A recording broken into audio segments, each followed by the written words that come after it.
Ahoj, takže cesta k Ježíši Kristu, 12 zaslíbení, list 3. Najdu cestu ze spletitostí jejich osudů a dojdou pak lehce k cíli života a naleznou nitku, která je dovedena bezpečné a správné místo, kde o mě uslyší. Odvrátím od nich pokušení, aby rychleji dosáhli svatosti a tím se mi co nejvíce přiblížili a svým duchem se spojili se mnou již na zemi. Uklidním bolesti jejich srdce, aby bylo tiché a pokojné a mohlo se lépe učit lásce, láskou žít a ji rozšiřovat na všechny zemské tvory. Rozpomenu se na ně včas soužení lidu, aby netrpěli s hříšníky a nežili s nimi v trestu, kdykoliv přijde na jejich hlavy v podobě egyptských ran. Vyslyším jejich prosby i volání a oni pocítí mou pomoc i posilu a nebudou se dlouho a marně trápit pro různé obtíže těla i duše. Dám jim moudré duchovní učitele, aby je vyučili a připravili na budoucí úkoly ducha, na jeho putování vesmírnými světy po cestách světla i tmy, kde je třeba práce i oběti. Doprovodím je na cestách života, aby nebyli bezradní a osamocení na rozcestí nevědouce, která cesta je pravá a ke mně vede. Střežit je budu jako zřítelnici svou, aby nedošly úhony ani porušení čistoty duše v zástupu hříšných a zbloudilých, s nimi žijí na zemi jako ovce z vlky. Naslouchat budu jejich modlitbám. I budou mi tyto modlitby líbeznou vůní, které otevřu dveře, aby vstoupila do mých svatyní a oblažila mne. Probudím smysly jejich duše a oni uvidí a uslyší věci nadzemské a poznají mé krásné světy, až opustí tělo. Ponechám ty, které oni milují v jejich blízkosti, aby měli potěšení a byli od nich zahrnováni láskou, aby žili radostně i tehdy, když svět kolem nich bude plný zármutku a soužení. Navštěvovat budu jejich příbytky a dohlížet, aby měli hojnost potřeb těla i ducha, pokud žijí na zemi, po mém slově i milosti. Tak, všechny zdravím. A teď četla jsem si Bibli, četla jsem svatého Pavla, viděla jsem docela dost videí, sledovala jsem hodně těch svých vlastně youtuberů nebo modern prophets, které sleduju. A možná jste si všimli, že na olympiádě na zahájení došlo k zesměšnění vlastně křesťanství, k zesměšnění poslední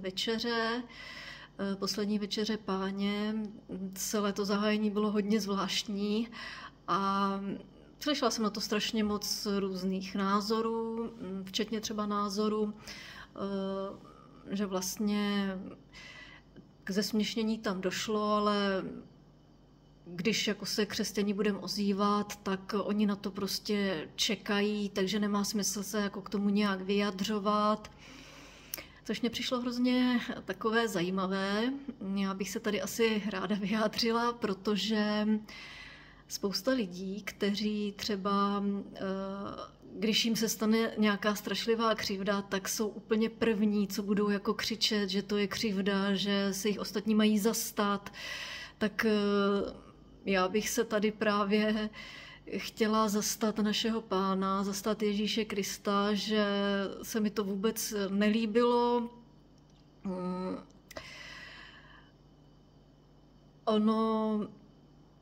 Bůh má smysl pro humor, má velký smysl pro humor, ale tohle rozhodně nebylo vtipné, nebylo to vtipné, pěkné, zesměšňovali něco, co je opravdu svaté.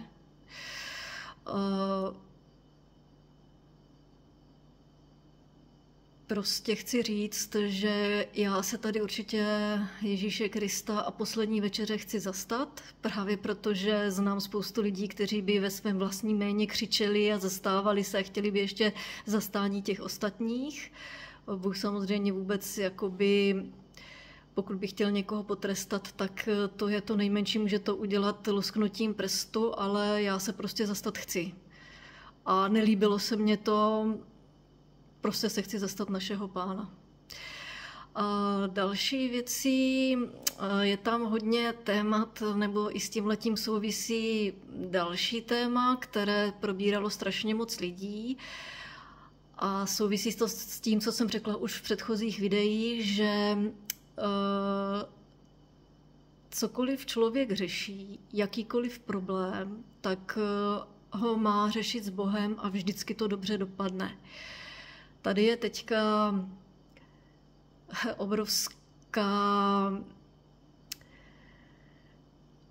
Tady je obrovským tématem gender, sexualita, pohlavní identita. Já bych to řekla takto, proč se vůbec vyjadřuju třeba k tomuto tématu. Ono to souvisí právě s tím, co se třeba stalo na tom zahájení olympiády. Můžeme být tolerantní, ale všechno má nějaké asi své meze a potom, jak jsem říkala, pokud máte nějaký problém, na prvním místě ho řešte s Bohem. Myslím si, že teďka to, co řeknu dál, že mě strašně moc lidí jako odsoudí, možná se dočkám prvního hejtu, pokud vůbec teda to video někdo uvidí. A tiše klesají mě prostě ty zhlédnutí, ale já jsem nad tím přemýšlela. Říkala jsem si, že i kdyby se na to nepodíval nikdo, stejně ty videa budu točit, protože to cítím, že je to strašně důležité.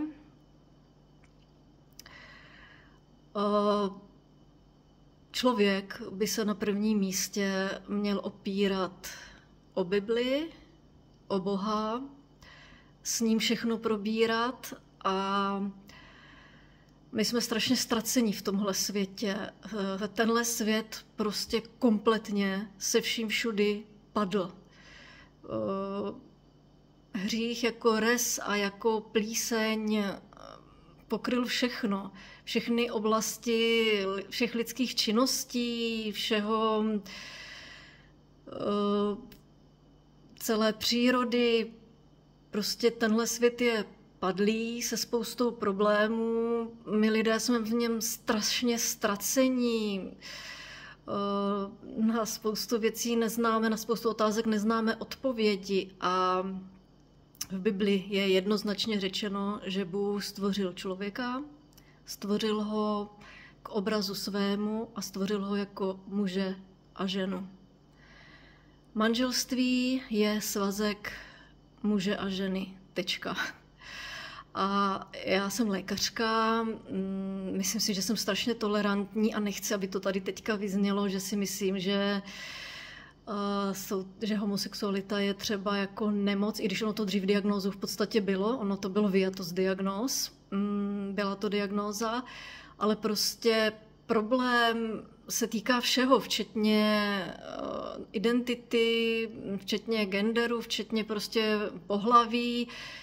Tady má všechno problém a člověk se v tom strašně plácá a já strašně nechci, aby to lidi vzali špatně nebo aby se třeba na to podíval nějaký gay a řekl, no tak prostě o čem to týpka mluví, ale já bych byla ráda, kdyby všichni nějak dostali tenhle ten vzkaz, cokoliv řešíte, řešte prostě s Bohem, dejte bokem všechny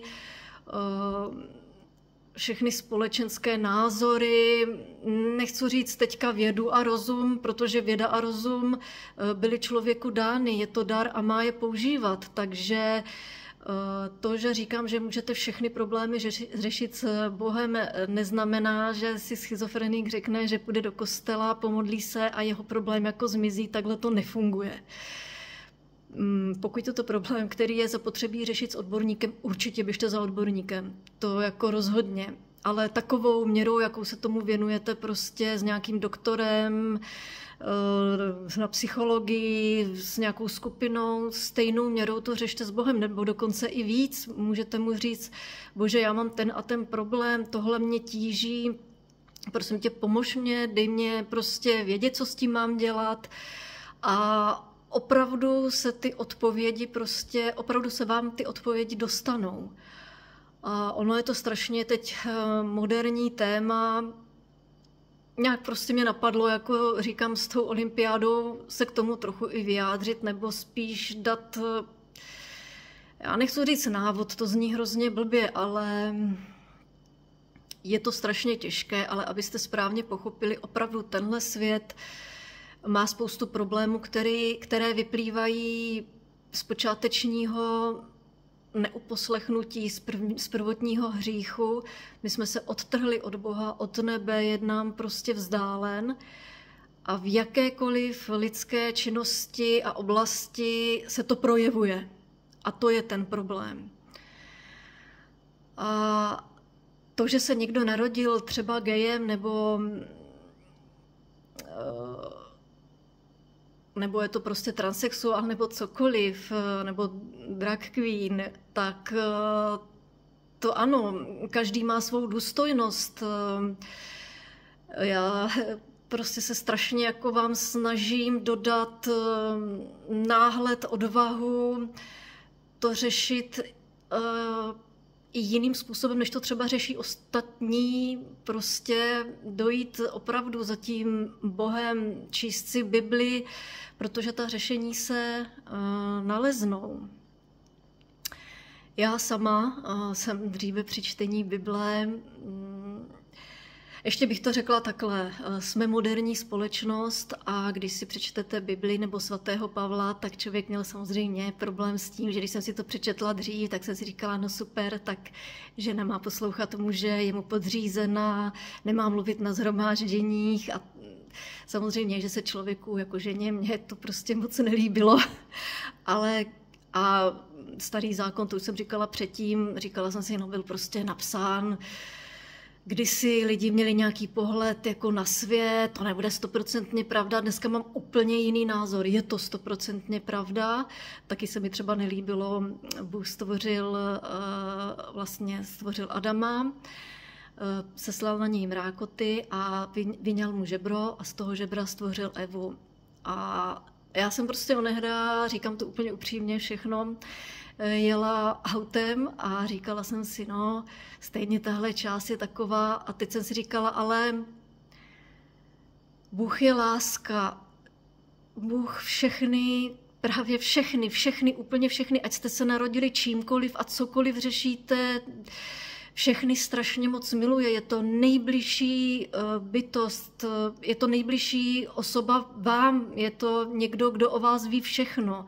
Bere vás takového, jací jste, strašně moc nás prostě miluje a strašně moc si nás přeje zachránit a dostat do Božího království. Proto tohle všechno říkám, proto vám to doporučuju. No a jak jsem jela tím autem, tak jsem si říkala, za vším hledej lásku. Ano, on by mohl jít a stvořit Adama a Evu třeba úplně stejně, proč to prostě zrovna dělat takhle, ale za vším hledej lásku. A ta láska je prostě v tom, že oni vlastně si byli ti nejbližší, byli prostě, ano, jedno tělo, byli si nejbližší, měli se milovat, měli si rozumět, pomáhat si. A v podstatě se mě to strašně líbí. Adam s Evou udělali strašlivou chybu a tímhletím vznikl celý náš svět. A ten je poznamenaný touhletou chybou. Ta chyba se projevuje úplně ve všem, úplně ve všech lidských činnostech a ono, když začnete komunikovat s Bohem, když si prostě začnete číst Bibli, dostanou se vám odpovědi a zejména v téhle době. Všechno tohle vám říká člověk, který udělal strašně moc chyb a strašně moc špatných věcí. Ne třeba, že bych jako chtěla a priori dělat špatné věci, ale protože třeba z neštěstí. Já jsem byla strašně nešťastná, měla jsem pocit, že mě nikdo nerozumí a z neštěstí uděláte spoustu chyb, ale fakt hodně těžkých chyb, hodně těžkých hříchů ale po celou tu dobu jsem se obracela na Boha a věřila jsem v něho. Celou dobu jsem u něho hledala odpovědi a všechno, co jsem já udělala špatně, on dokázal obrátit v dobré. On dokázal z toho jako udělat dobrou věc, obrátit to v pozitivní a nakonec jsem měla strašně moc jako darů v životě. Tohle je pro mě docela těžké.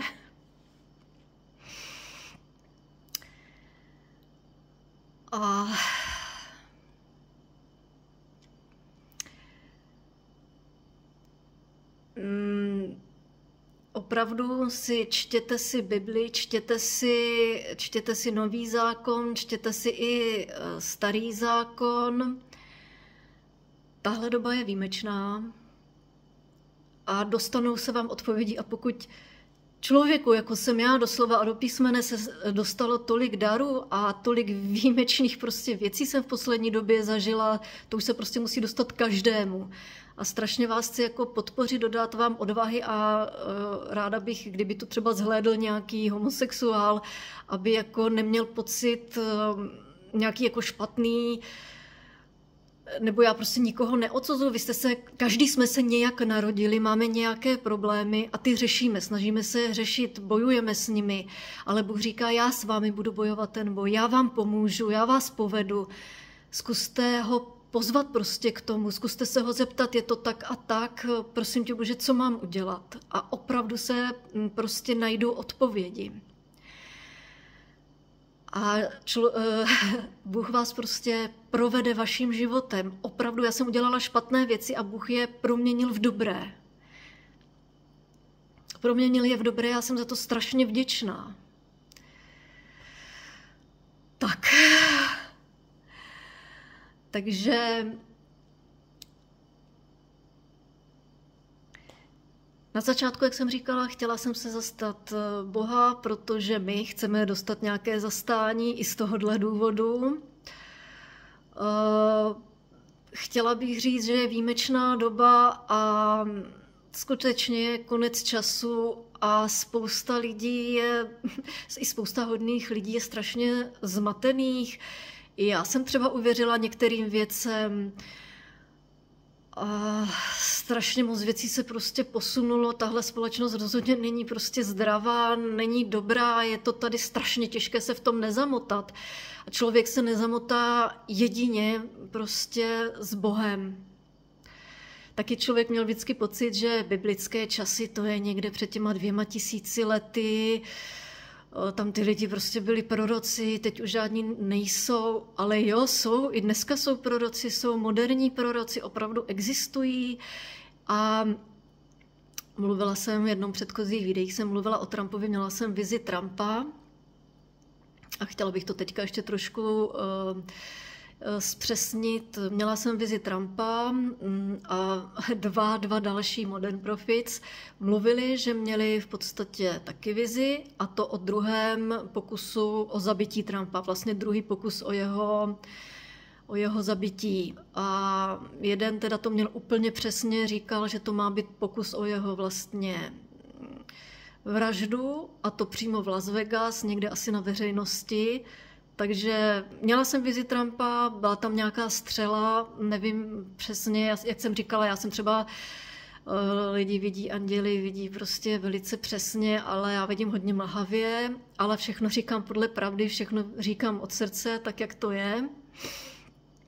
A tihleti dva lidé, jeden to říkal ještě přesněji, mělo by to být v Las Vegas, mělo by to být druhý pokus o jeho zabití, uvidíme.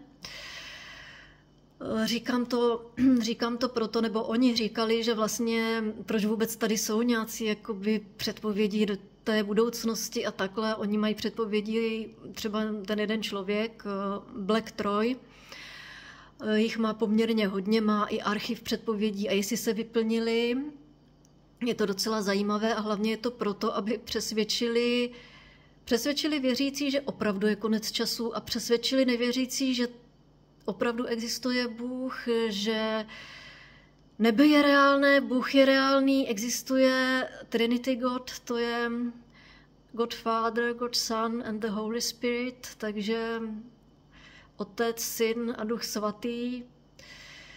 Věřte tomu, je to tak a cesta do nebe je prostě jen jedna, skrz Ježíše Krista. Totiž vysmívat se té poslední večeři je to špatné, hanebné, špatné i pro ty lidi. Měli by udělat teďka jednu věc, litovat toho nejlépe veřejně.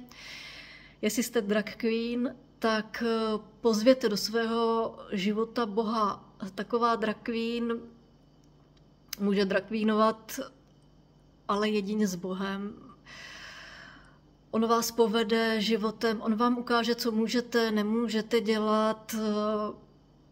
já jim přeju, aby našli cestu k Bohu, protože druhá strana bude strašná. Hodně lidí mělo taky vizi té opačné strany, takže není to nic moc. A Bůh nás všechny nesmírně miluje, je to čistá láska k nám. Chce s námi jít těmihle životy, chce nám pomáhat, vést nás. Někdy je to tady strašně těžké, strašně právě tahle oblast sexuality, oblast těchto věcí je nesmírně složitá. Já jsem vědecky založený člověk, to rozhodně, jestli máte nějaký problém, běžte vždycky za odborníkem 100%, ale je tady obrovské zmatení, právě že spousta lidí se vůbec neobrací na odborníka, mluví do toho spousta lidí, kteří tomu vůbec nerozumí a na něco existuje řešení. Pokud je někdo transsexuál, tak je to vlastně strašně jednoduché. Jdete za odborníkem, proděláte operaci a dál žijete a je to všechno v pořádku. Můžete mít rodinu, můžete mít všechno. Ale ne všechno má takovéhle jednoduché řešení a v dnešní době je obrovské jaksi zmatení v celé téhle oblasti.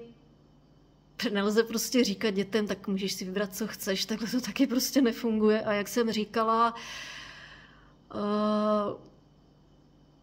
Bůh stvořil člověka jako muže a ženu. Tady v tomhle světě je obrovská spousta problémů, ale ono to vlastně někdy je jednoduché, když se budeme obracet na Boha, bude všechno dobré, bude vždycky nějaké řešení a je to strašně důležité. Dneska jsem toho měla celkem hodně co říct. Já si vždycky napíšu nějakou osnovu, někdy si napíšu osnovu, někdy si nenapíšu nic. Teď jsem přemýšlela, jestli jsem řekla všechno, co jsem chtěla říct. Asi ano, zakončím to tím, že měla jsem pár vizí, ty jsem vám všechny řekla, znovu bych tady zdůraznila vizi prostě světla, které bylo hodně daleko ve vesmíru, ale letí k nám, jsou na cestě k nám a když se dostaneme do nebe, všichni budeme dokonalí, všichni budeme žít v krásné přírodě, která nebude umírat. Bůh nás nesmírně miluje, láskyplně o nás pečuje a chce pečovat. Ať jste kdokoliv, ať cokoliv v životě děláte, ať jste drag queen, jaderný fyzik, homosexuál, matka v domácnosti, ať jste cokoliv máte za povolání, ať je váš problém cokoliv, všechno v každodenním životě dělejte s Bohem, všechny své problémy řešte s Bohem. Bůh je láska. Bůh vám prostě žehnej. Všechny vás moc miluju. A pokud se tady najde někdo, kdo se na ta videa dívá, kdo se dodíval až sem, tak všichni prostě, co dělají tyhle videa, tak většinou mají nějakou modlitbu na konci. Já jsem říkala, že se modlím za český a slovenský národ, tak bych chtěla říct, že asi bych chtěla pozvat toho, kdo se na to dívá, ke společné modlitbě. Bude to za český a slovenský národ, za nás, za všechny. Za ty, co třeba řeší nějaký problém, ať už prostě zjistili třeba, že jsou homosexuálové, nebo